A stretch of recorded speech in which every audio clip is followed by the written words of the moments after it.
Pues muy buenas tardes, bienvenidos y bienvenidas a todos a la Casa de Caballero Bonal, que hoy se viste de fiesta y de colores, para recibir, dentro de un ciclo que nosotros llamamos Función de Tarde en la Fundación, donde recogemos los libros que tienen que ver con la dramaturgia, con la televisión, con la imagen, con el cine.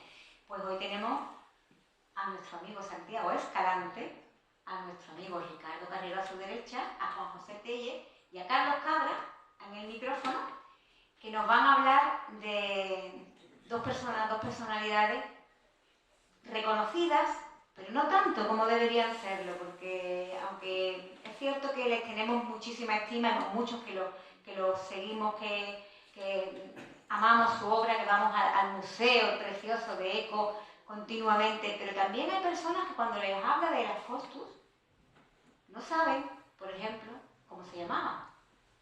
Juan Carrero, Enrique Naya, no saben hasta qué punto ellos revolucionaron el ambiente, no solamente pictórico, sino en el sentido de la estética, en el sentido del lenguaje, en el ambiente de la provincia, y lo desconocen.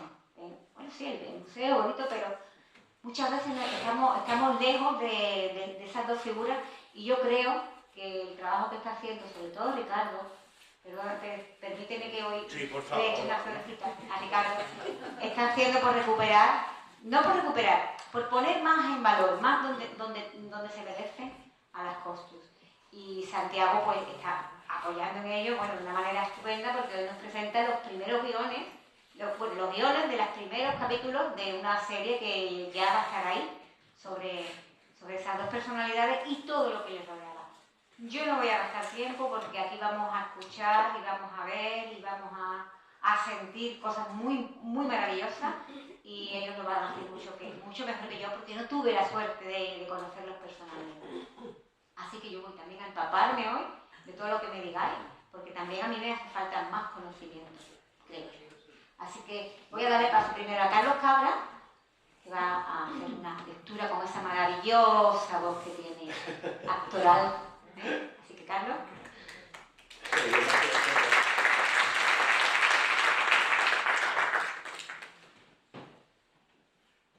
Demasiado transgresores, incluso para entrar en el panteón actual de la historia del arte español.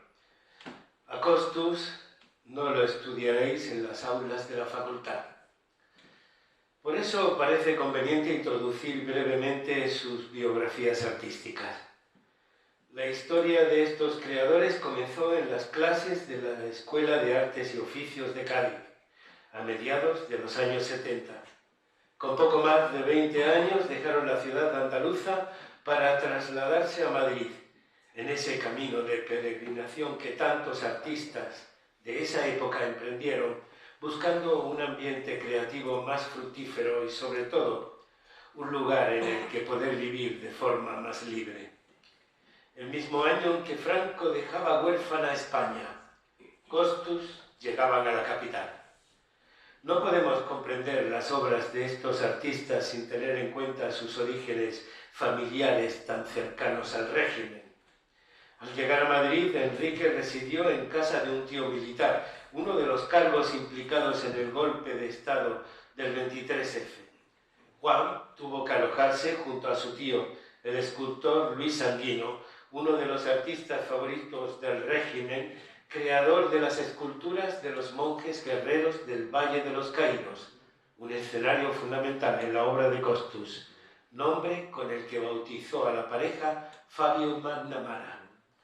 Pero la pareja no había salido del núcleo familiar gaditano para meterse en otros núcleos familiares, y decidieron dejar atrás a los Titos Varios y se mudaron a un piso ubicado en Malasaña, y que casi desde que se instalaron en él fue conocida como Casa Costus, a la que Francisco Umbral definiría como una casa-convento de estrellas descarriadas.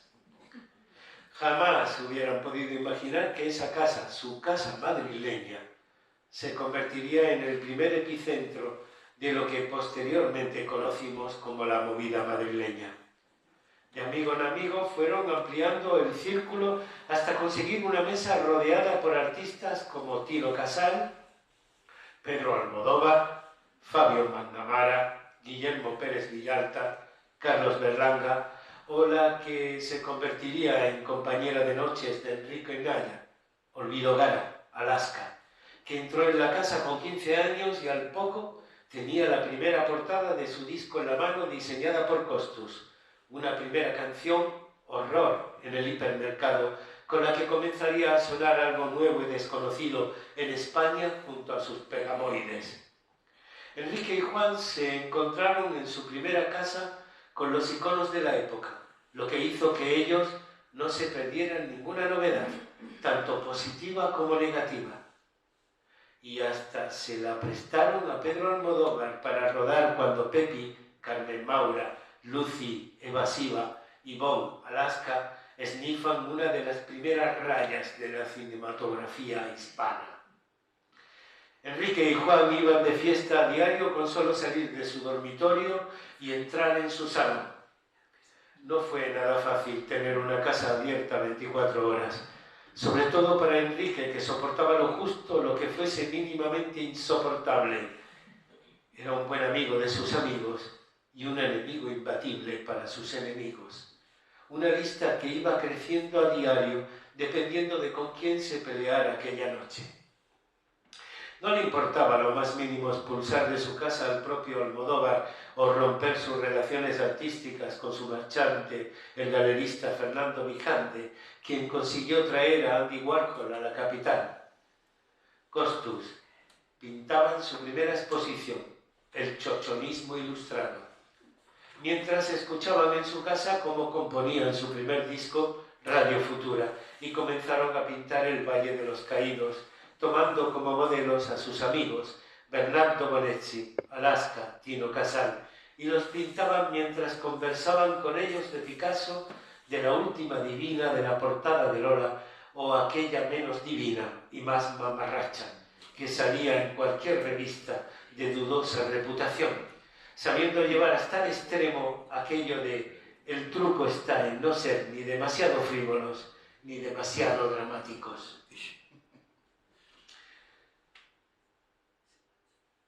Las claves estéticas de su pintura son simples pero contundentes.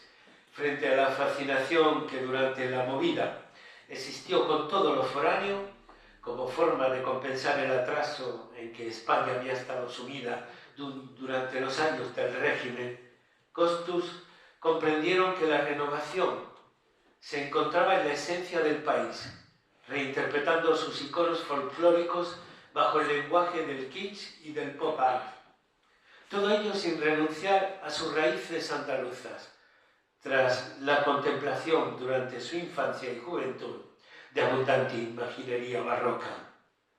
El movimiento cultural y jocoso, la movida de Casa Costus, llegó también a los despachos políticos. El alcalde de Madrid había heredado una ciudad en un momento de crispación callejera horrorosa, tanto por ETA como por la extrema derecha, y necesitaba que la calle dejara de ser un lugar de conflicto político y pasara a ser un lugar de ocio relativamente tranquilo. La clave estaba en la gente joven y la movida se vio como una clave para empezar a ganar esa guerra. Aquella casa abierta a las 24 horas engulló a Enrique y Juan, que se vieron obligados a huir. Sus invitados les robaron la intimidad. Su galerista les dejó sin ninguno de sus muchos cuadros y sin un duro. Decidieron poner fin a la aventura de Casa Costus.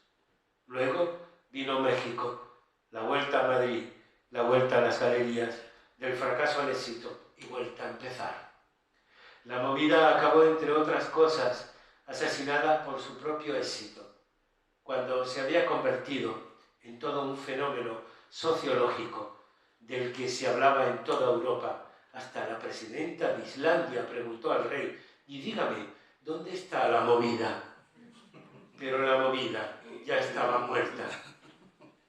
Se la cargaron tanta publicidad y tanto intento de rentabilización política y el arribismo de montones de enterados y aprovechados que nunca tuvieron nada que ver, pero supieron ver el filón de subirse, tarde pero oportunamente.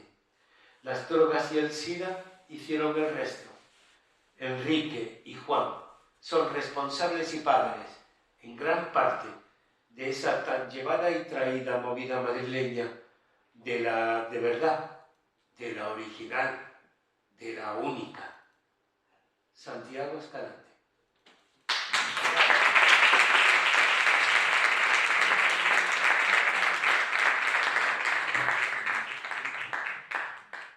Buenas tardes.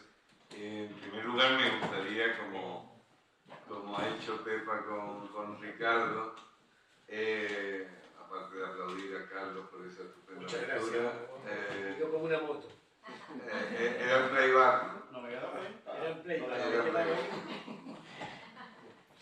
Felicitar a Ricardo y a Santiago porque se han convertido en un frente Costus, en una especie de comando autónomo Costus que mantiene, no solo mantiene, sino que resucita y recompone el rompecabezas Costus, que también lo es, como fue en gran parte lo que llamamos hoy como movida. Yo creo que la movida, como dice el texto de Santiago, duró un tiempo bastante breve, sentó las bases de otras cosas que vinieron luego, que no tenían que ver tanto con la movida, sino con una serie de elementos que se fueron sumando a lo largo de los años, de finales de los años 80, a lo que había sido el corpus original de la movida. La movida en gran medida muere de éxito, como dice el texto, pero se incorpora al mainstream cultural de la época y ya no es la movida, ya es otra cosa. Empieza a hacer otra cosa que ni siquiera tiene nombre al día de hoy.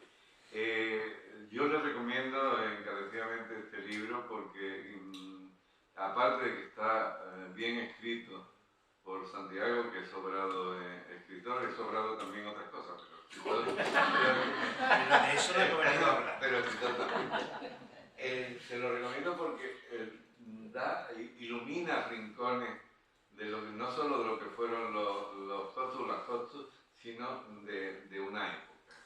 De una época que él vivió de primera mano y que nos da con la carga de ficción, como decía José Manuel Caballero Bonal, que imprime estilo a cualquier memoria, nos da luz sobre esos ángulos oscuros que no trascendieron al papel cuché de la época, a la leyenda, al mito, sino a la realidad cotidiana en la que ambos vivieron, rodeados de una serie de personajes, de elementos, hoy legendarios, pero entonces simplemente cotidianos.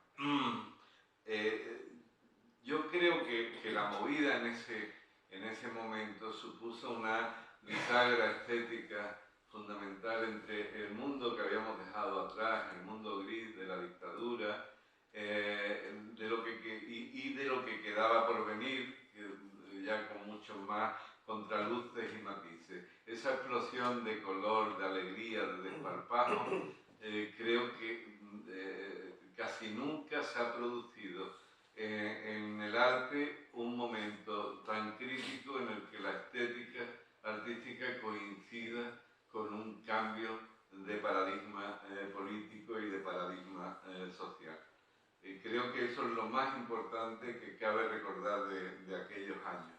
La movida no nació de la nada, y no solo hubo en España la movida madrileña, estuvo la movida barcelonesa, más que catalana, pero también catalana, y estuvo la movida sevillana, que era otra cosa. La movida sevillana venía de los territorios del rock y del underground. La movida catalana o barcelonesa venía también del underground clásico y de otros instrumentos culturales. También la copla influyó, recuerdo aquella historieta de Nazario, ese sevillano trasplantado, que le ponía, llenaba de osos las letras de Rafael de León para Concha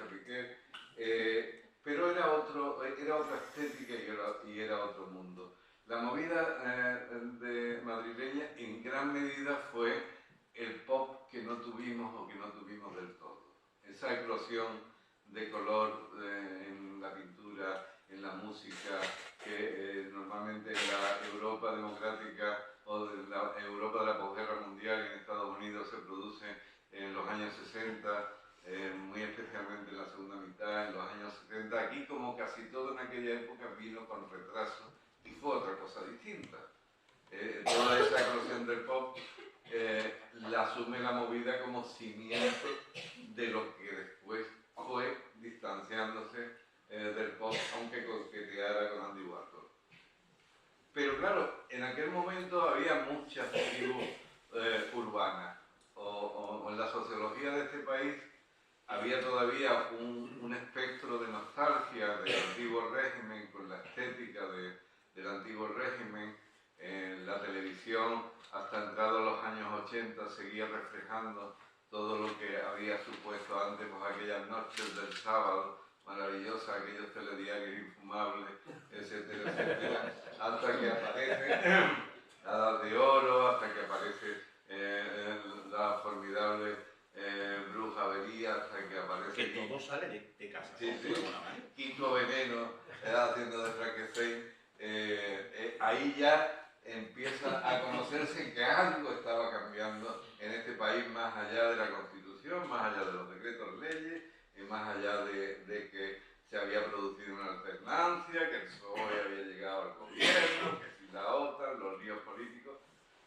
Eso estaba claro, pero claro, frente a la estética del régimen había otra estética no menos casposa, llegados los años 80, que era la estética de los progres, a cuya tribu yo pertenecí, más que a la de la movida. Este país estaba lleno, por ejemplo, de cantautores muy bien intencionados, pero con un poncho que no lavaban desde el año 60. Había más que cantautores, había cansautores, había poetas del realismo trágico más que del mágico. Y no sé, y el pelotón, el vagón de cola del realismo socialista, que nunca fue ni realista ni socialista, y que todavía estaba latente. ¿Qué supone Costus? ¿Qué supone la movida? Pues que de repente se parten los mapas que nos llevaban continuamente al pasado, y sin quererlo, ahí no había un catedrático de estética o de filosofía o de arte diciendo la cosa tiene que ir por aquí. Había un impulso, un instinto, un recuerdo, una amalgama de lo que era la realidad cultural de este país, en donde cabía lo mismo Concha Piquer que Joan Manuel Serrat, donde cabían Tapies y Antonio López, y donde cabía el pequeño pop en la pintura de los años 60 y 70, como digo, un teatro muy poderoso que también empezaba ya en los años 80 a conocer una cierta crisis también estética, porque seguía parado en lo de los años 70. Y esto fue un revulsivo entre amigos, por lo menos lo que se percibe ahora. Gente con mucha fuerza, con mucha intuición, con muchas ganas de romper, ya no tanto con una dictadura o con un sistema democrático, de romper con el aburrimiento, de romper con lo gris, de intentar perseguir sueños de otros colores más orientados, y nunca mejor dicho, hacia el arco iris.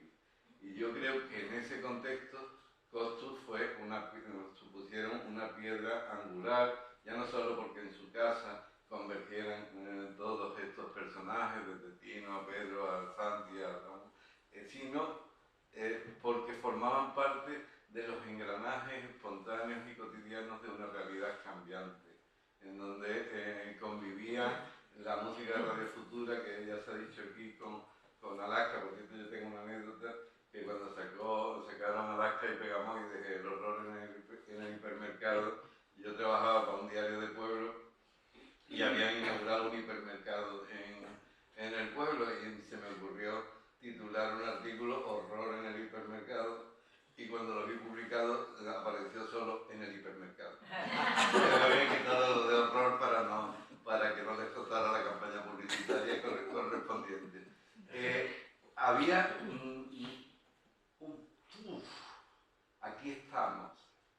una España distinta. Venimos a comernos el mundo. Antes decíamos, preferimos que el mundo no nos coma a nosotros. No, ellos venían a comerse el mundo con el desparpajo de una folclórica y con la fuerza motriz de gente que no tiene absolutamente nada que perder y que lo único que tienen por ganar es ser ellos mismos o ellas mismas. Yo creo que eso fueron Costus, fueron la movida, mucha gente en distintos sitios haciendo cosas diferentes. Había hablado de Fernando Vijande, la importancia de repente que hubiera galeristas en España. Había habido, pero no tantos. Y no había habido galeristas que apostaran por una pintura distinta, por una escultura diferente. Había gente que empezaba a invertir en arte, a comprar algo que... ¿Por qué? Porque empezaba a haber clase media. Y había una clase media alta ilustrada, cosa que en este país ha escaseado mucho. Y de repente había un mercado, empieza a construirse un mercado. Cuando el mercado crece tanto y se convierte en una burbuja, ya la movida deja de ser movida. Ahí encajan, por ejemplo, en lo que se refiere a la provincia de Cádiz, aparte de Costus, creó dos pintores absolutamente homologables en esa época a todo lo que fue la movida, como fueron Chema Cobo y Guillermo Pérez Villalza, que creo que forman parte de toda esa estética. En el ámbito literario había menos ejemplos a citar, pero desde Cádiz, desde Cádiz a escala estatal. Aquí yo creo que el Barón Mendicuti puede ser nuestro caballo de Troya dentro del territorio de la movida y en cierta medida, por ciertos apuntes estéticos, Ana Rossetti.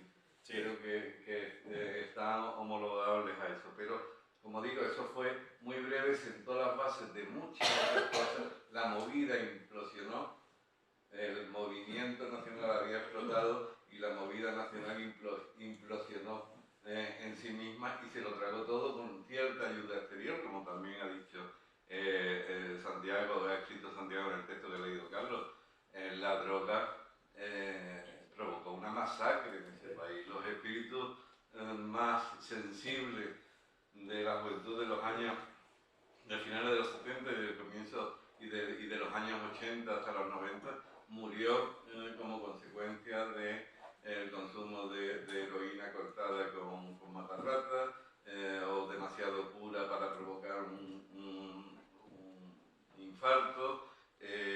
Se despobló este país, muchas ciudades de este país, de algunos de sus espíritus más críticos y más rebeldes, porque no debemos olvidar que la movida también fue rebeldía. Una rebeldía serena, una rebeldía sin estrépito, una rebeldía, yo recuerdo una frase que por aquel entonces me dijo Guillermo Pérez Villalta sobre uno de sus cuadros y que creo que es aplicable a la movida en general. Me dijo, quien me compra algunos de mis cuadros no sabe que están instalando en el salón de estar una bomba de relojería que algún día va a estallarle en la cara. Yo creo que la movida nos estalló en la cara y en aquel caso también murió el terrorista, que fueron los protagonistas de la movida, pero todavía quedan los recuerdos, queda la cabeza de aquella explosión. Y ahora,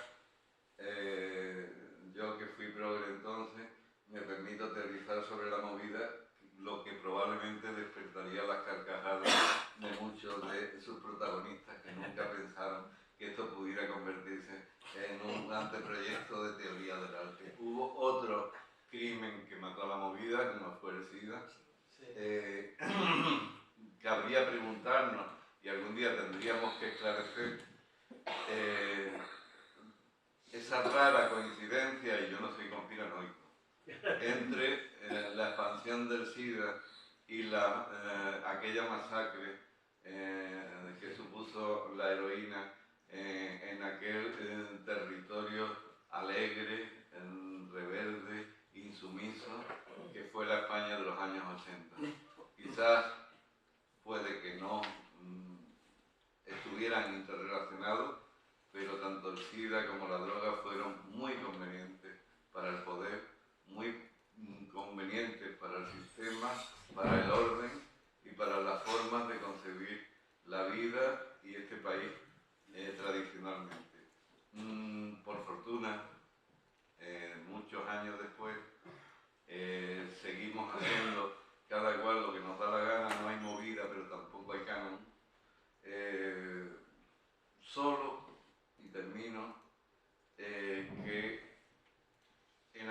momento la percepción de la sociedad española era abrirse de brazos, de orejas y de ojos ante todo lo novedoso que le había sido hurtado. Hoy, en cambio, el imaginario de nuestro país, de Europa, de Estados Unidos y de muchos otros territorios se parece demasiado a los monos chinos, que ni ven, ni oyen, ni hablan. Quizás sería conveniente, y eso probablemente se termine creando en una salita de estar, sin estrépito, quizás sería conveniente otra movida distinta en este país que vuelve a ser gris, demasiado gris para mi gusto. Muchas gracias.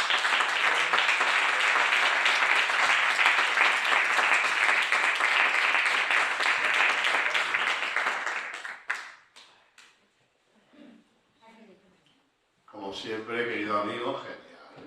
Me encanta que me llames pavesa. De pava. De pava. Ay, de pava. Lo has decidido maravillosamente. Y a mí me toca ahora el papel de presentarlo a mi querido amigo Santiago Escalante, que ya todos lo conocéis, pero bueno, me toca hacer la presentación formal, que es mi querido amigo y compadre, que eso para mí es muy importante, muy bonito, ¿no? Él es actor, es guionista y dramaturgo a tiempo completo. No para, está todo el tiempo haciendo un drama. Y para presentarlo voy a contaros algunas de las cosas que le han pasado y que han marcado su vida haciéndole quién es hoy. Una de ellas fue su encuentro con Ramón Rivero. Santiago conoció en la boda de Leoncio, que era el hijo mayor de la duquesa de Sidonio, a Ramón Rivero, que era un reconocido actor gaditano, y que estaba pasando una temporada grande en el palacio de la duquesa de Sidonio, de Luisa Isabel, viviendo allí con ella, ¿no? Total, ya sabéis lo que dicen. De la boda del hijo mayor de la duquesa, de bodas salen bodas. Y de ese encuentro, pues salió una relación entre Ramón Rivero y Santiago Escalante que todavía perdura. Ramón está en casa, pero esta boda tuvo lugar el 12 de diciembre del año 83. Estamos hablando de 42 años. O sea que, un alto. 42 años de matrimonio, de amor, de pareja, de compañero, de muchas cosas. Pero bueno, a lo que vamos. De la unión del actor con el guionista, pues nace Criaturas extrañas. Criaturas extrañas creadas por Santiago y magistralmente interpretadas por Ramón. O sea que forman ahí, con su compañía se llamaba, y creo que se llama todavía, el Teatro Mentidero, ¿no? Sigue siendo, ¿no? Que todos os sonará, ¿no? A mí hablar de eso me dice Cádiz. No sé por qué me dice Cádiz. Teatro Mentidero, Cádiz, ¿no? Mentidero de Cádiz, ¿no? Total. El barrio de Ramón. Ah. Sí. Total. Que una de esas primeras obras de teatro de ellos, que recuerdo, y que está de memoria colectiva, se llama La Legionaria. ¿Os suena? Sí. La Legionaria.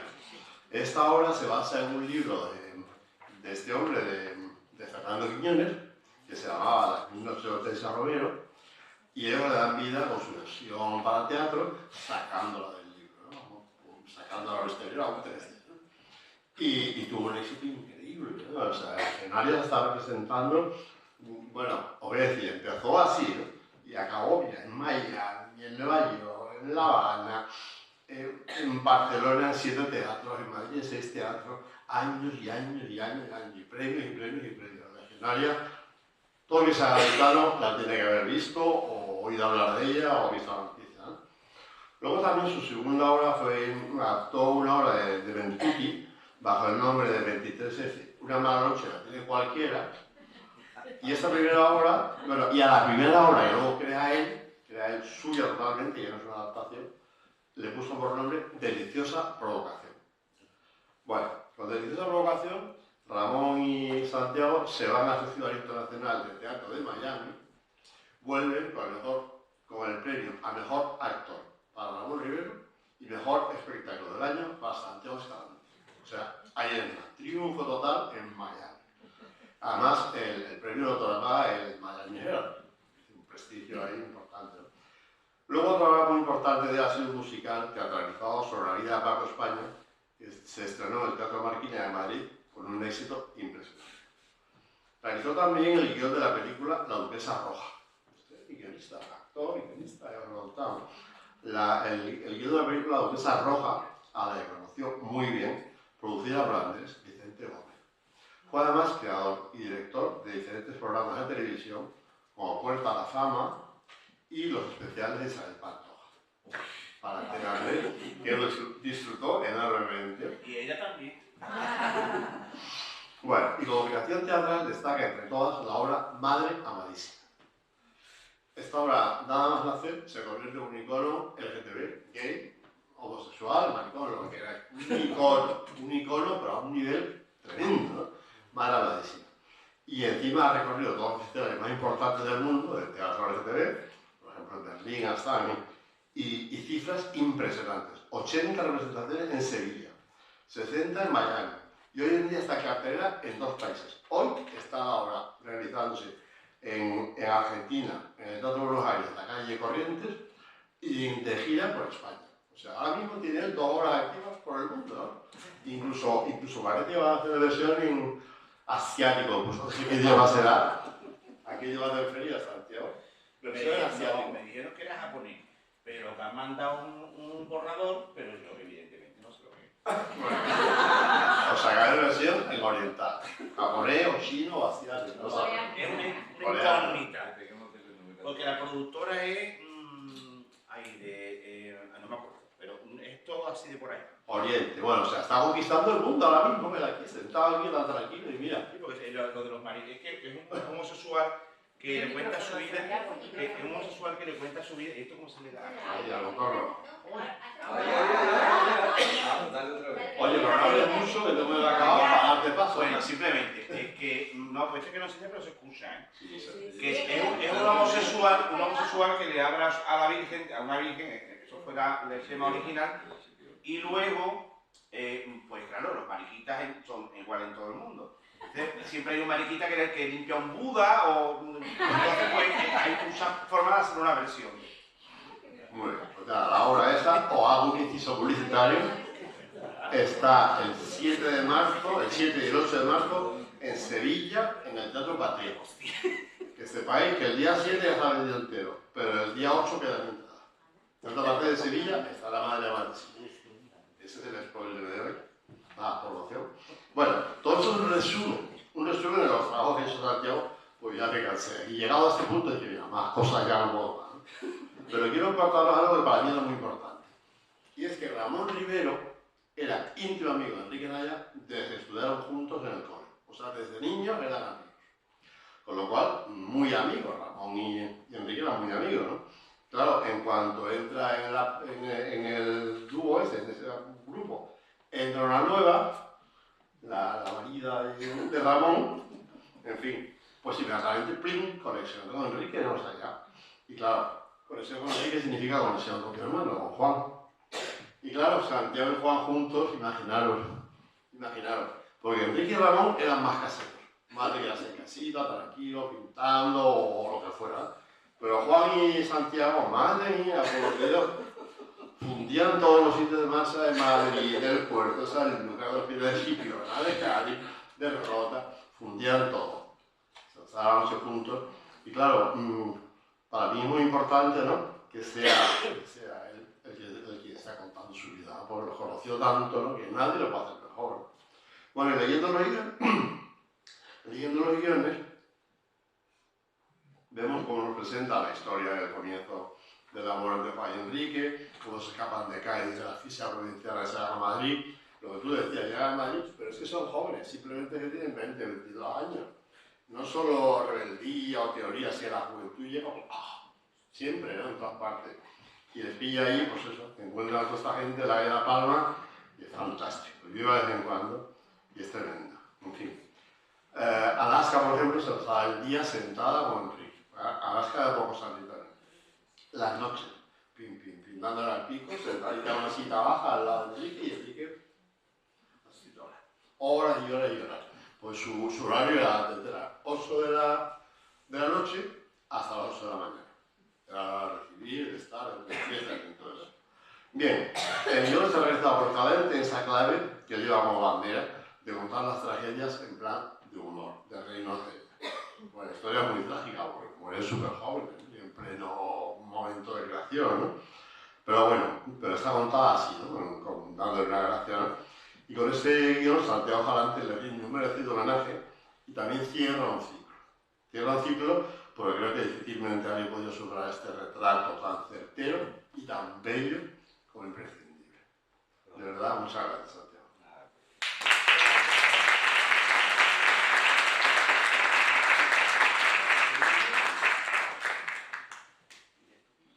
Está abierto, está abierto. Dáselo a Santi. Santiago, acabo de cerrar. Yo ya no hay de eso.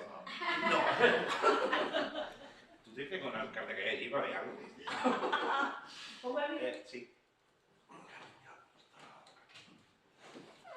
Todo el mundo me pregunta, y me lo ha preguntado muchas veces a lo largo de todos estos años, que han sido muchos, ¿por qué nadie se ha interesado en llevar la vida de Costus, o incluso la vida de la movida, a una serie, a una película? No es cierto. Yo, por ejemplo, hice un guión con Jaime Chávarri en el año 94, producido por Andrés Vicente Gómez, que no se rodó porque alguien de los personajes que aparecen en este documental no quiso que se rodara. Todo el mundo me pregunta, y me lo ha preguntado muchas veces a lo largo de todos estos años, que han sido muchos, ¿por qué nadie se ha interesado? Gracias. Capítulo 1, de Cádiz al cielo. Así es como comienza los guiones de la serie, no del documental. La serie está dividida en 5 capítulos y en este caso en el libro parece que salen en 3 y al final han sido 5 que así lo ha querido las productoras que están metidas en este libro. Capítulo 1, de Cádiz al cielo. Secuencia 001, exterior día, calles de Madrid, 1978. Vemos a Tino Casal, Enrique Naya, Juan Carrero y Fabio Manamara paseando los 4 por el centro de una calle de Madrid. Suena Todo Trapo, enamorado de la moda juvenil. La primera canción de Radio Futura, compuesta en Casa Costus. Vamos con el diálogo on-off, pasando por varios enclaves de la ciudad madrileña. Fabio Manamara off. Madrid era total, y era totalmente para nosotras. Teníamos nuestro propio idioma, y siempre nos hablábamos en femenino. El chocho era la palabra clave. Teníamos nuestra propia música, nuestra forma de vestir y de maquillarnos. Hacíamos moda y la implantábamos. Todo era divino y nosotras éramos divinas. Toda la Gran Vía para nosotras, la calle Velázquez para nosotras, la calle Fuencarral, los Drugstore, la discoteca, todo para nuestro coño. Y cuando nosotras llegábamos a cualquier sitio, la gente respiraba tranquila. Ya están aquí las 4 jinetas del apocalipsis. El lenguaje inclusivo es un modo de comunicación que define la igualdad y tiene como objetivo evitar la discriminación. Mediante su uso se pretende garantizar que no se excluya a personas de diferentes identidades de género, raza, etnia, discapacidad u otras características. Sirva como ejemplo en los días que vivimos, intentando salirnos del lenguaje más masculino o instalado en la sociedad donde impera el hombre, el pronombre elle, que es un recurso creado y promovido en determinados ámbitos para aludir a quienes puedan no sentirse identificados con ninguno de los géneros tradicionalmente existentes. Enrique Naya, ya a finales de los 70, tenía su particular lenguaje y cuando llegó a Madrid puso a todos los modernos masculinos, aunque no fueran gays, a tratarse en femenino. Enrique era la Queta, Juan la Juana, Fabio la Fanny y por supuesto Picasso era la Picasso. Todos ellos se dirigían el uno al otro como otra y ella, o niña o señora, dependiendo de la edad. Cuando la Fanny iba a la carnicería a comprar 4,5 pesetas de pollo, iba con una señora rica que llevaba millones de dólares y al carnicero, un hombre cuarentón, casado y con hijos, la Fanny le decía: señora, dame 4,5 pesetas de pollo. Ella contó su pago. Al hombre al principio le costó dentro de su mundo y cuando el otro le trataba de señora se aseguraba que nadie estuviera escuchando. Pero lo hizo más gracia que al Papa aquel mariconeo y entró a formar parte de aquella ella y señora y niña, de aquel lenguaje inclusivo made in Enrique Naya que convirtió a aquel carnicero en una más del gremio de las Costus. Hay una intención malintencionada por parte de algunas personas y medios en insistir, cosa que no entiendo, en que eran los y no las. En que eran los y no las. Pero no por nada, porque aparte de que eran las, que eran muy antiguas en este momento de ellos y ellas y todes, pero quizás la existencia más preocupante viene de personas muy cercanas a Enrique Naya que mantienen una lucha que no entiendo por anular cualquier insinuación sobre la homosexualidad y el mariconeo que las Costus siempre llevaban por bandera, por lucha y sobre todo por diversión, dentro y fuera de su pintura, pero por supuesto dentro. Si Enrique Naya levantara la cabeza y viera esa obsesión por cambiar del femenino por el masculino, empezaba a cortar cabezas, porque Enrique cortaba cabezas. A los que están metidos en una guerra absurda en masculinizar a la Queta y a la Juana, e incluso enterrar por segunda vez y de forma definitiva la memoria pictórica y la movida de las Costus. Aún más preocupante que existan personas que estén haciendo lo imposible para que se deje de hablar de las Costus, ni en masculino ni en femenino. Incluso omiten que eran pareja y quieren simplemente que se deje de hablar. ¿Por qué? Yo conozco la respuesta. Lo más fácil para que nadie diga de esta o de aquella o de él o de la otra es intentar borrar del mapa a las personas de las que no quieres que se hablen. El olvido es la mejor de las opciones, aunque sea incluso a costa de que Costus desaparezca de la memoria de los que ya no saben quiénes son. Pero claro, siempre quedamos en la lucha los que no estamos dispuestos a ningún olvido, y yo no empiezo a olvidarme de ellas. Costus tiene una enorme parte de su vida y de su arte que pertenece a la vida pública, y otra más privada de la que ya se ha publicado todo, y todo lo publicado está ya publicado, y por lo tanto es de dominio público. Hay cientos de fuentes de información que ya en su momento publicaron lo que quisieron de Enrique y de Juan. La mayoría de las cosas que se publicaron en vida de Juan y Enrique, y ellos alimentaban esas publicaciones con sus propias vidas, todo lo demás está publicado, incluso en libros oficiales. Sirva como ejemplo el libro Costus All Star por la Universidad Gaditana, que recoge una enorme parte de su vida artística, pero también de su vida privada, de su sexualidad, las drogas, sus problemas en su juventud con Cádiz y sus alrededores más cercanos. Todo esto está ya publicado. Yo como dramaturgo y guionista he convertido todo eso en una serie. Todo eso y lo que yo de primera mano sé, que es mucho más de lo que la serie cuento. Porque yo, aunque no lo parezca, soy una mujer bondadosa y con filtro. Enrique y Juan no lucharon todo lo que lucharon por la igualdad y por nuestros derechos desde su forma de vida, para que ahora venga alguno o alguna a borrar su luz de un brochazo, incluso a lapidar todos los brochazos artísticos. La identidad gay y la libertad de expresión de la Costus está plasmada en sus propios cuadros. Al mismo tiempo he tenido la inmensa suerte de encontrarme con el apoyo absoluto de Ricardo Carrero, hermano orgulloso de Juan Carrero, orgulloso de su hermano Juan, la Juana, los Costus, orgulloso, muy orgulloso, pero también muy orgulloso de Enrique Naya, aunque no se soportaban. Ricardo Carrero, como heredero de su parte de todo lo que tiene que ver con las Costus, sigue luchando para que Juan Costus y Enrique Costus, los dos, sigan siendo las Costus, y su lucha por la pintura y por sus derechos no sean olvidados, para que su memoria no sea olvidada, y que en esa lucha yo estoy con él. Si no llegase por Ricardo, la obra y la vida de Costus hace muchos años que se habría olvidado para siempre. Para que ustedes se hagan una idea de cómo está el personal para apoyar el lenguaje inclusivo y eso que el Papa llama mariconeo, que cuando se presentaron los guiones de esta serie a una muy importante productora inyectada hasta la médula de dinero de Telefónica y público, expresó, además en un email, dejando torpemente su sucia huella, diciendo que es imposible que la gente se crea que estos personajes hablaban y se hablaban y trataban en femenino, y que hay mucho mariconeo, para llevar esto a una serie de televisión.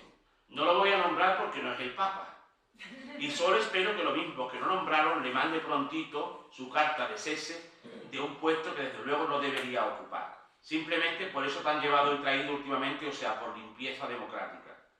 Un socialista muy en boga en estos tiempos, Óscar Puente, y ministro me comentó después de este incidente del director de la plataforma, si en vez de una serie tuya, o sea, de Santiago Escalante, es de Pedro Almodóvar, y le manda este mismo correo de respuesta, Almodóvar llama a la Moncloa, evidentemente el presidente le coge el teléfono y el señor en cuestión tarda 5 minutos en salir con una caja de cartón con sus 4 pertenencias y su homofobia en busca de un trabajo en una empresa, al menos privada, donde este sujeto no puede ejercer su homofobia con dineros públicos.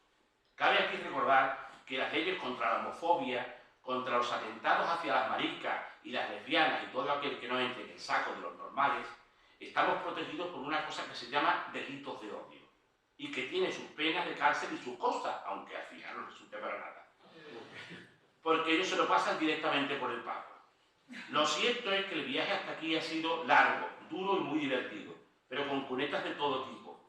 Lo menos complicado ha sido tener el trabajo en los despachos más importantes de este país y que las mayores empresas de cine y televisión y plataformas de España se interesen por llevarlo a la pantalla.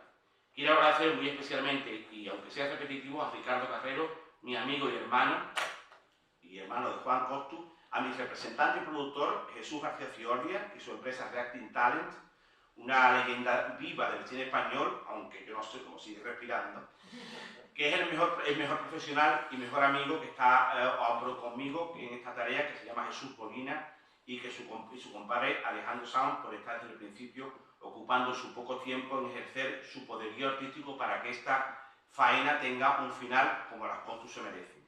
Hay que tener en cuenta que cuando uno hace algo así sobre personas que existen o han existido, que de la movida madrileña hay muchas fallecidas, pues evidentemente las vivas o las familias de las muertas están con la mosca detrás de la oreja para que su persona, o la viva o la enterrada, no quede mal, o que al menos queden maquilladas sus maldades reales y se conviertan en hadas madrinas maravillosas y estupendas que nunca han roto un plato, y mucho menos una vajilla.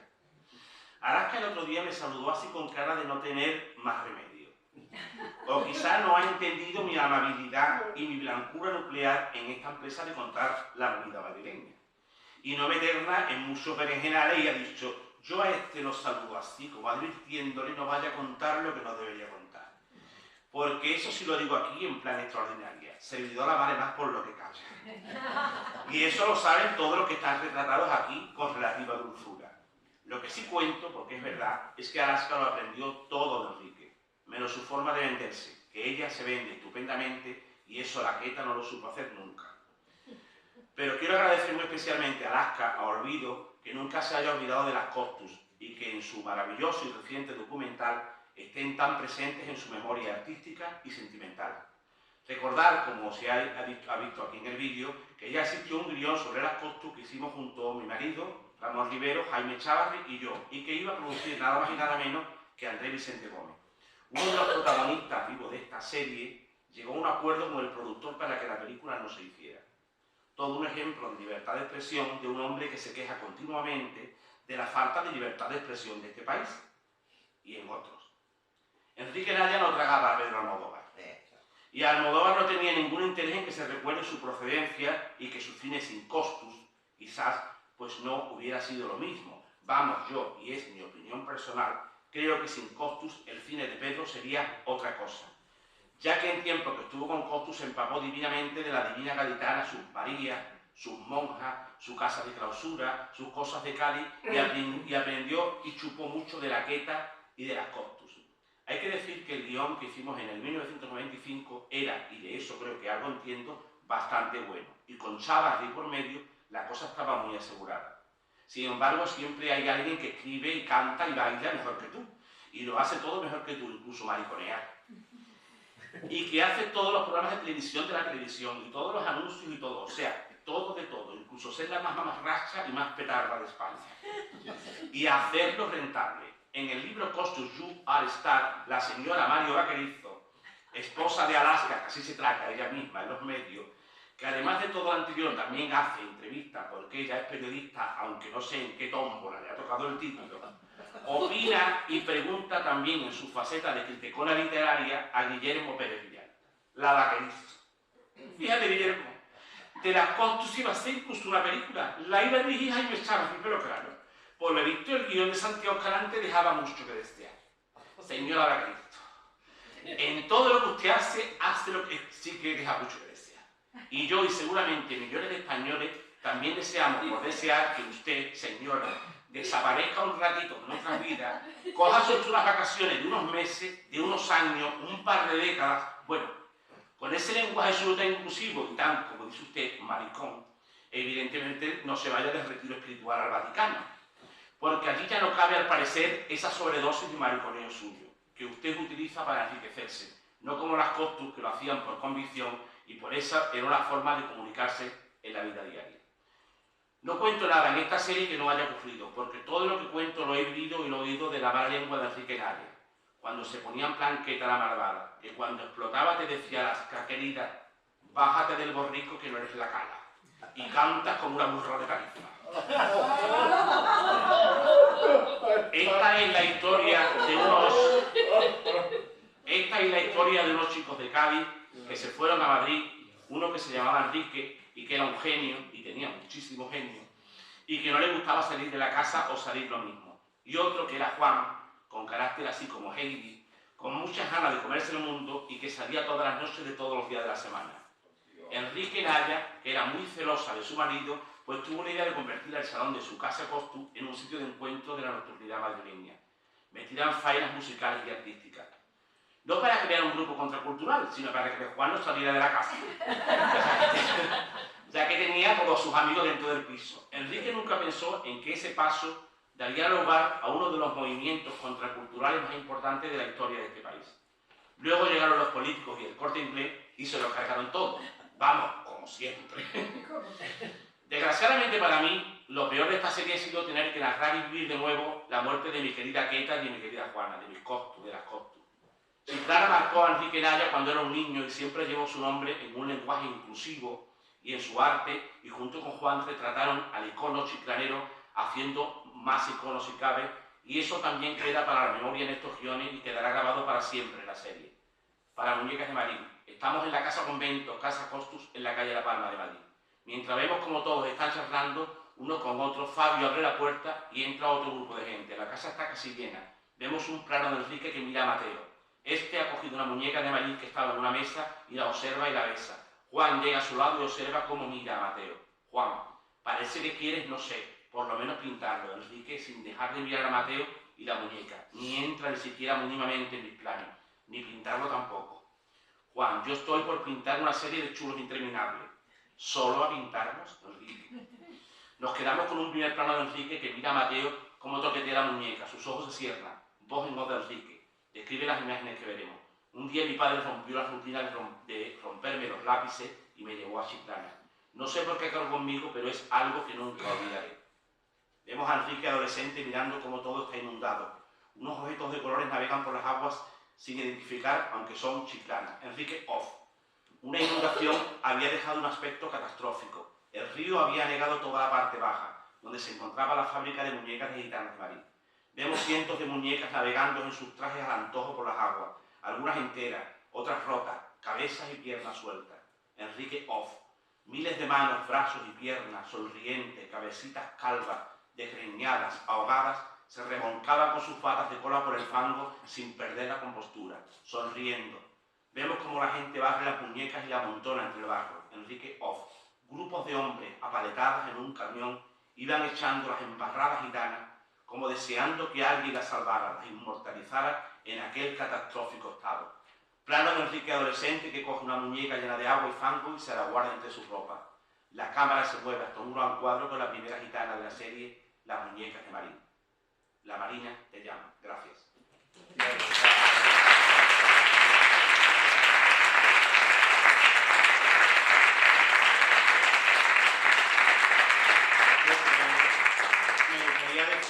Que para mí es un placer, no lo he dicho al principio porque no quería romper que es un placer estar aquí porque yo tenía, como bien sabe Juan José, yo tenía una amistad yo era muy joven, pero tenía una amistad muy buena con Caballero Bonal, que es este sitio donde estamos, pues evidentemente está por Pepe.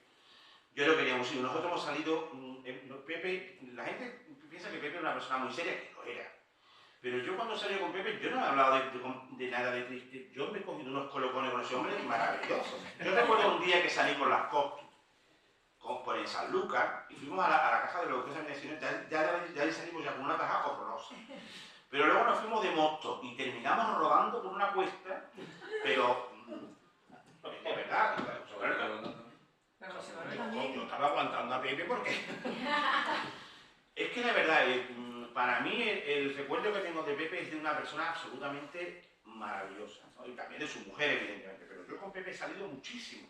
Bueno, ¿yo con quién he salido? Muchísimas gracias. Si alguien quiere preguntar algo...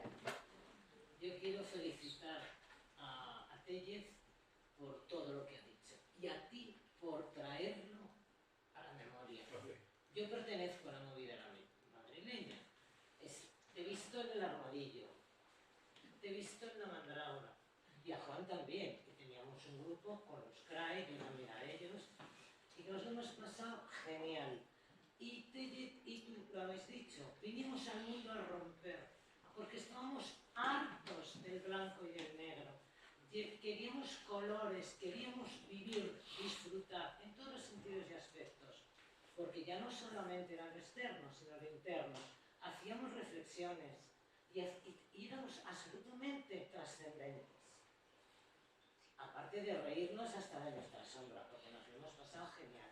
Y cuando estaba en la Filmoteca, al final de la calle Lope de Hoyos, cuando estrenó Almodóvar su primera película, Pepi, Luz y Go, entre otras chicas del montón, nos hicimos pis en la calle de la risa que salíamos. Vamos, ¿cómo se nos va a olvidar? Lo que pasa es que cada uno toma su camino, se hace uno más erudito, más discreto y más prudente y no se pronuncia. No, pero como ha dicho Tellez, había mucha gente, interesada en que aquello terminara de alguna manera. Claro. Estaban cogiendo demasiado protagonismo y había que sacar, no, hombre, no iban a sacar un tanque, pero pues sacaron otras cosas, pero había gente que estaba teniendo un protagonismo ya muy poco deseado por la política y por otras. Porque no interesaba. No, porque. Igual que lo que ha dicho ahora mismo Juanjo. Ahora es necesario otro cambio. Sí. Porque vamos a envejecer en el a ver si Donald Trump lo trae, por favor.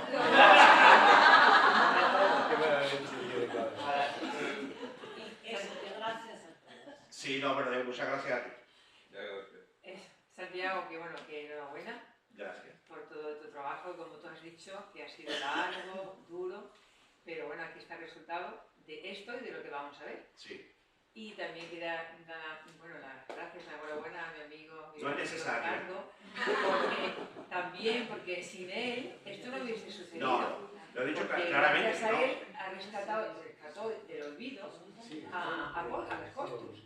Porque el trabajo que ha hecho Ricardo es ímprobo, de verdad. Porque no solamente por los libros que se han escrito, las exposiciones que se han hecho, sino que gracias a Ricardo y a Teófila Martínez... Ha dedicado flores, ha dedicado su vida. Claro, y Teófila Martínez, que en ese aspecto tenemos que darle las gracias también, ¿verdad?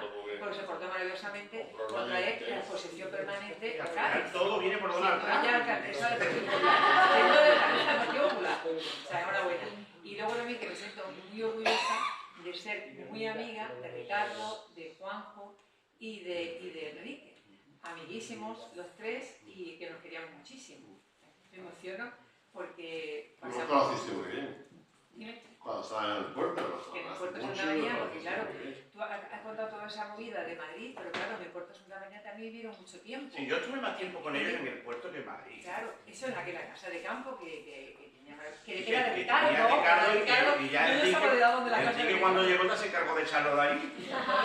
Enrique llegaba a un sitio y decía, tú fuera, tú, bueno, no... Isabel, me ha tocado, yo soy licenciado en Historia del Arte, me ha tocado la parte teórica. ¿Qué quieres que haga? Si un único hermano se muere y me deja toda la obra, ¿y qué hago? Historiador del arte, además. He dedicado mi vida, es cierto. Es que si no hubiera sido por ti, se hubiera sido muchas cosas. Pero es que, a ver, ¿qué verdad? Sí, bueno, pero le ha dado sentido a mi vida también, ¿entiendes? La dulzura de Juanjo y los cojones de Juanjo. Enrique era tremendo, de Enrique, la dulzura y luego la personalidad de Enrique. La Queta, la verdad se llama La Queta y la Juana. Y ahora yo quiero preguntar a Santiago quién van a ser los actores que van a encarnar esos personajes tan fuertes. Si tú supieras las reuniones que ha habido con ese tema, yo, sinceramente, a mí es una cosa que, como nosotros estamos ya haciendo el documental, y en el tema de la serie se han pasado de unas cosas a otras bastante... La serie se va a hacer. Ahora mismo está en la primera cadena para hacer una coproducción con otra plataforma. Entonces, ha habido una reunión para hablar de los actores y yo cuando escuchaba ciertos nombres de los actores, yo decía, ¿y quién es? Porque, claro, yo soy una persona que a mí me gustan los actores buenos. A lo mejor hay alguno que se me pierde, pero yo escuchaba cada nombre allí y yo decía, pero esto cómo va a ser, qué va, qué va. Decía, es un actor maravilloso. Digo, yo pues no sé dónde ha visto, porque yo, este país, yo lo hablaba con Carlos antes, es que no entiendo quién es la persona que piensa que un actor es bueno o malo o regular, porque yo desde luego si hago una cosa es para que un actor me salve el guión, no para que me lo joda. Parece que hay un empeño tremendo en que los actores se carguen las películas. Manu Río. ¿Quién? Manu Río, que es un niño buenísimo, pero bueno, a ver, yo no lo sé. Pero quiero decir que yo con las cosas de comer no juego. Y en ese aspecto es una cosa muy buena. Por eso yo he decidido no meterme ahí hasta que no me diga, mira, métete porque te queremos aquí. Yo daré mi opinión y por supuesto que tengo cara para todos los actores de esta serie. Tengo cara para Alaska, tengo cara para todo el mundo, ¿no? Pero evidentemente tienen que permitirte que tú tengas esa posibilidad. Qué ganas de verla. Sí. Imponte. ¿Eh? Imponte. Oh, que poco me conoces. No, pero si yo me impongo mucho. Pero hay que entender que es un mercado, eso sabe mucho claro, es un mercado muy puñetero. Quiero decir, hay un fascismo tremendo. No, mira, el papel quiero ganar, no, y ya está firmado. No te has dicho nada y ya está firmado conmigo. El dinero es el que manda, ¿no? Sí, pero además hay una serie de acuerdos con diferentes actores. Por ejemplo, si la serie la coge Netflix, pues ya está claro. A ver, el papel del galerista lo va a hacer José Coronado. ¿Por qué? Porque me está a mí el coño. Es decir, que no hay ninguna opción de que tú des una... Que por otro lado, José Coronado, que haga el papel ese, me parece perfecto. Pero, bueno, yo tengo otro tipo de opciones, ¿no? De Alaska no salía. No, de Alaska era la niña, lo quiere que lo haga la niña de la sobrina de Miguel Bosé, que murió de cáncer. La hija de Bimba. La hija de Bimba. Sí, esa sí me gustó. Yo no sé quién es la muchacha, pero la he visto. ¿Eh? Es muy alta, ¿no? Imagínate, la otra que mide medio metro. ¿Eh? ¿Y la caballita? La caballita. No. Bueno, Escúchame, y harán planos en picado. También. Es verdad. La película. No, la cae. Yo no quiero ser, la cae no caída, era. La mide. Unos 50. ¿Uno qué? Unos 50. ¡Oh, qué mentiroso! qué mala, qué mala. La verdad. Como 49, Una posición que estuvo en el campo. ¿Alguien quiere preguntar algo más? Sí. Perdón. Por lo que he oído, la primera noticia que tengo, hay personas que estaban incluidas en la movida que a día de hoy como que reniegan o se avergüenzan. Casi todas. Sí, casi todas. Sí, porque en realidad... Pensaba yo que se sentían como... Oye, No. para sentirse orgullosos. ¿Cómo te llamas tú? Sandra. Sandra, mira, no. Es que, a la dicho cómo se te llama. Es que eso en realidad comenzó de una forma muy casual. Y luego, evidentemente, eran tan divinas todas, porque claro, yo, en un momento, por ejemplo, Guillermo Pérez Villalta. Guillermo Pérez Villalta ya estaba con el galerista Vijande mucho antes de que el Vijande se encargara de costos.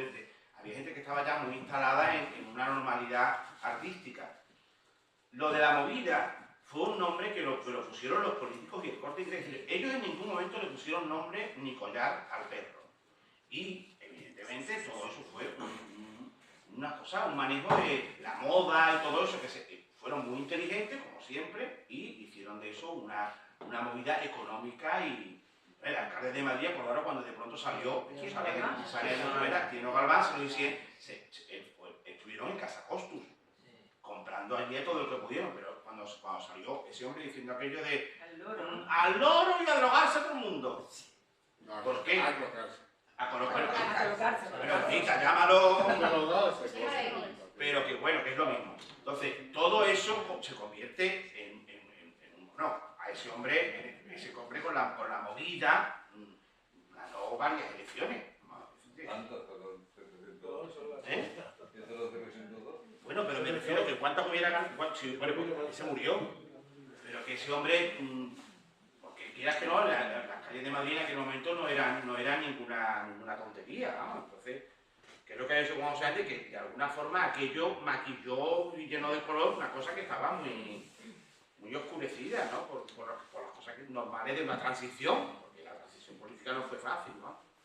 Pero entendería que renegaran de la movida digamos, porque la desvirtuaron los políticos. Sí. Entendería, digamos, lo que estás diciendo tú, o sea, es decir, que reniegas de la parte que perdió la esencia, Claro. por culpa de políticos, el sistema, tal, la estructura establecida, pero lo que no entiendo es que personas que han salido de ahí y que se han mamado de ahí su creatividad, han mamado de ahí su futuro éxito, a día de hoy como que reniegan de eso. Claro, pero porque en realidad ese fue un movimiento que nunca existió, ¿verdad? Es que no existió verdaderamente. El nombre se puso, la movida duró muy poco y se puso después, a todo lo pasado. Y luego también está Alaska, la movida, pues Alaska tenía 15 años. Es que Alaska era una niña. Guillermo estaba ya fuera, Guillermo ya estaba allí antes. Tino Casal, ahora mismo, Tino Casal tendría ahora mismo 86 años. Quiero decir, estamos hablando de que había unas personas, que había de diferentes generaciones, ¿no? Enrique tenía 24, pero Juan tenía 4 años menos, ¿no? 4 años menos. Entonces, quiero decirte que esa gente sí estaba más así, pero que Enrique, que tenía 24, Alaska, que tenía 15, era una generación, ¿no? Diferente, ¿no? Entonces, fue un momento de creación maravillosa que luego le pusieron nombre, y yo entiendo que haya mucha gente que se niegue a decir que pertenecieron a ese movimiento, porque yo no creo que ese movimiento verdaderamente existiera como tal, vamos. A mí me duele, por ejemplo, que de todas las etapas de la historia se olvidan cosas, que quedan como no da pie de página, a veces ni eso. Estamos hablando, por ejemplo, de las que pegamos yo, pero es que en aquel meollo estaba, o de Radio Futura, pero aquel meollo estaba Parálisis Permanente, en aquel meollo estaba Ana Curra con Bermanga, con un espino maravilloso de los pegamoides. Había otra gente que hacía otro tipo de cine que en la misma frecuencia que Pedro Almodóvar, que estaban intentando contar eso. Aquello, como todo en aquellos años tan terribles como maravillosos, hay una maldición china que dice: ojalá vivas tiempos interesantes. Pues aquellos eran tiempos interesantes. Estaba pasando esto, pero estaba pasando, por ejemplo, que en España, por primera vez después de la dictadura de Franco, había paro. Porque ya porque el Estado ya no creaba una cobertura de empleo para tener sosiego social en las calles. Estaba la droga, como hemos dicho. Para conseguir droga hacía falta dinero. Para coger dinero, si no lo tenías que pegar un palo o sacar... estaba el mito, sobre todo en las grandes ciudades, del miedo a salir de casa, del miedo a salir de noche. La movida, la nocturnidad y alevosía de toda aquella amalgama fueron unos antídotos formidables contra ese miedo. Cuando Tierno Galván dice al loro y al colocarro, lo que está lanzando un mensaje para aquellos que pensaban, que aquellos que decían, no queríais democracia, pues la democracia es un yonki con una navaja en la esquina, la democracia es la cola del paro, y aquello vino muy bien para decir que la democracia era también alegría, era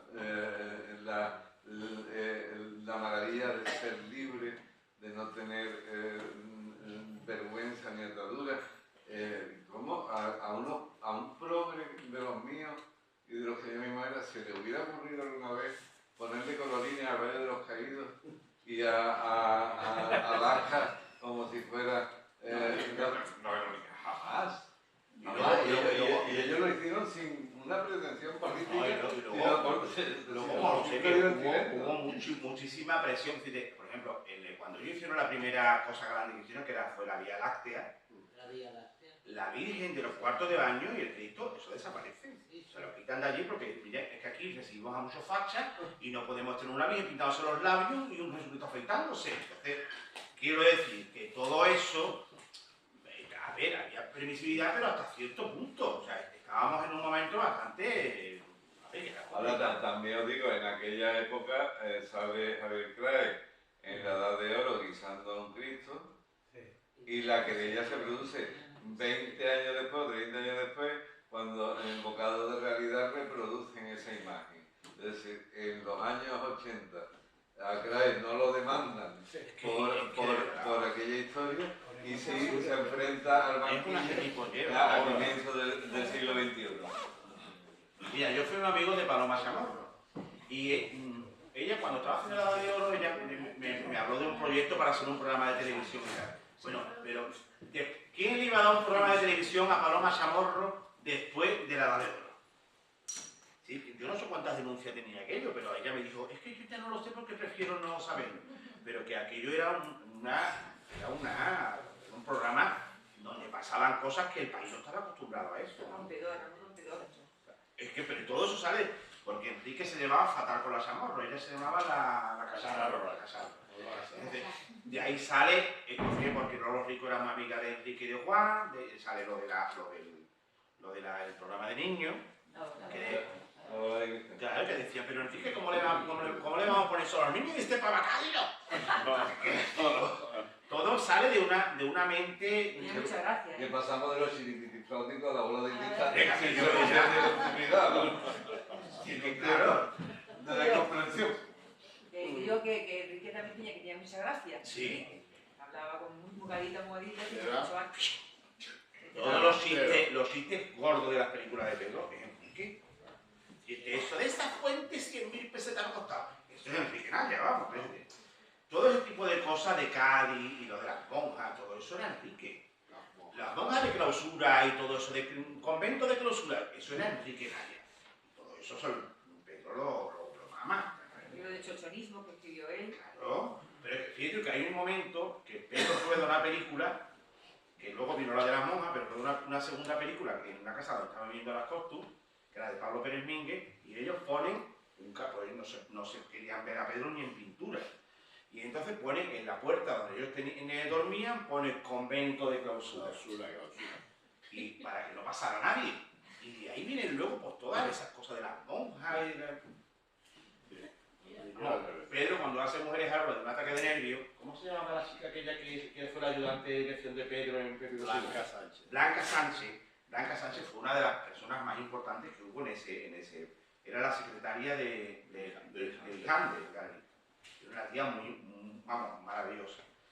Esa mujer de pronto le llegó a su casa el ejército, pero vamos, los 4 cuerpos de ejército, ella se estaba en el salón así, llegaron plug, abrieron la puerta, entraron a la casa y ella, sin saberlo ella, había metralletas en su casa. Lo del novio chiquita, que de ahí es de donde sale lo de Pedro Almodóvar de Mujeres Árboles de un ataque de nervios. Entonces esa mujer estuvo en prisión porque tenía metralletas en su casa. Entonces ella, la pobre mujer, dice, ¿cómo había metralletas aquí? Bueno, pues había metralletas del novio chiquita que tenía. Entonces, de ahí, que lo original que es Pedro Almodóvar. Creo que Almodóvar bebió mucho de las fuentes de Ascostus. Bueno, no, totalmente. Blanca íntima amiga de Carlito Berlanga. Sí. Carlito Berlanga tiene una mala leche horrorosa. Era muy guapo, era Mira, la Queta y Carlito, yo no sé cuál era la más mala de las dos. Era una cosa tremenda. Era muy guapo. Sí. Y la histérica. Bueno, señores, pues yo creo que ya muchas gracias a todos por vuestra asistencia. Y no va a cerrar esto, ¿no, Lepa? Claro, ya. Bueno, queda una última pregunta, creo que no puede aguantarse. Se va a preguntar encima. Me contaron que Enrique había escrito un guión sobre Paco Lucía. Sí. El misterio del duende o el secreto del duende, ahora sí. Sí, en el baúl está, en el baúl de construcción, ya sabes, un baúl plateado, donde todo guardado, pues está ahí. Pero nunca se ha movido, a la familia tampoco ha querido, entonces tampoco les interesaba esta hora de los Costus, entonces bueno, ¿qué iba a hacer? ¿Meterme en otro fregado? Vamos, y ¿dónde está? Un poco, creo recordar que se basa un poco en la vida de Paco de Lucía, ¿no? Sí. Bueno, es que en realidad ellos éramos amigos de Casilda Varela. Era primo hermano de Casilda Varela. Que era la mujer de Paco, Naya estuvo en la boda de Paco en... ¿Dónde fue la boda? En Ámsterdam. Quiero decirte que era de las personas muy allegadas a Paco de Lucía, ¿no? Ellos cuando vienen a Madrid, cuando van a Madrid, ellos no van, ellos ya tenían, ellos se codeaban con los toreros, las folclóricas, la gente más importante de Andalucía. O sea, ellos no van a Madrid buscando eso, porque ya eso lo tenían en Cádiz, ¿no? Lo que cuando llegan a Madrid, porque eso les importa un pimiento, no es, las estrellas son ellas. Entonces, quien quiera venir a la casa de las Costas, pues se lo gane, eran así.